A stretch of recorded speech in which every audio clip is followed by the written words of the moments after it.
Par défaut, votre page BuzzMe ne comporte pas de photo de couverture. Nous allons voir comment en ajouter une. Rendez-vous tout d'abord dans l'éditeur. Depuis votre espace personnel, cliquez sur le bouton Éditeur. Une fois dans l'éditeur, cliquez sur le bouton Page pour afficher votre page BuzzMe dans un nouvel onglet. Vous pourrez ainsi suivre facilement les modifications apportées à votre page. Dans l'éditeur, faites descendre la page jusqu'à la section Couverture. Pour télécharger une image, cliquez sur le bouton Télécharger.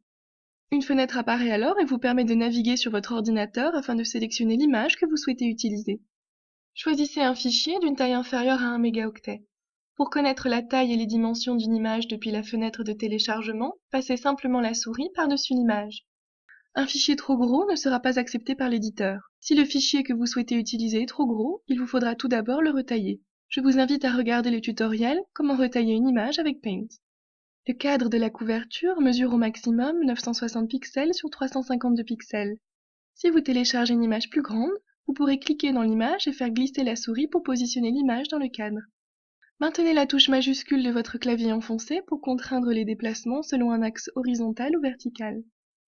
Pour visualiser la modification, il vous suffit de rafraîchir votre page BuzzMe en appuyant sur la touche F5 de votre clavier ou sur le bouton Actualiser situé à gauche de la barre d'adresse de votre navigateur. La photo de couverture sera automatiquement redimensionnée pour tenir dans la largeur d'un écran trop petit.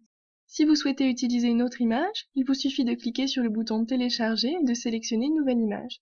Votre nouvelle image remplacera automatiquement l'ancienne. Si vous téléchargez une image plus petite, elle sera cadrée en haut à gauche de votre page. N'hésitez pas à faire plusieurs essais avec des images de tailles différentes.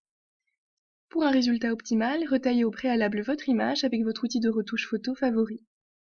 Voilà, vous savez désormais ce qu'est la couverture et comment la modifier. C'est simple, non ?